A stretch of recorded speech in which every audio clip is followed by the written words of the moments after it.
Okay. This is a video on how to install your wheels on your A-frame. Your A-frame will come with the pre-drilled holes on one side on the bottom, and I have the wheel one labeled right and one labeled left.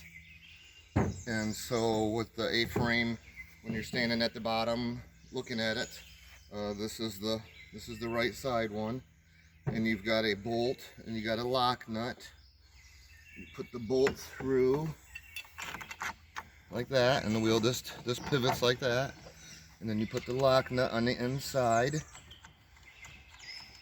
And then here's a tip: you don't want to tighten this right down so it can't pivot.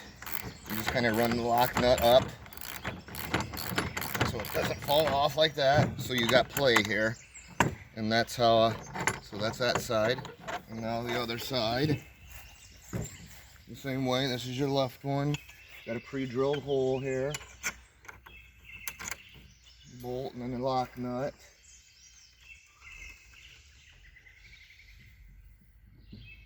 And again, don't run it up tight so it doesn't pivot.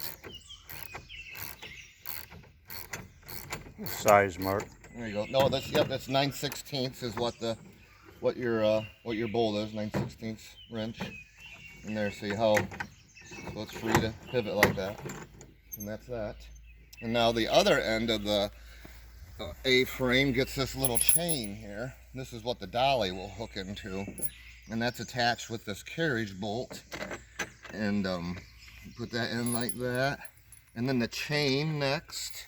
This is a pre-drilled hole. Let me back up here. When you get your A-frame, the hole will be pre-drilled through the aluminum, but not through the top.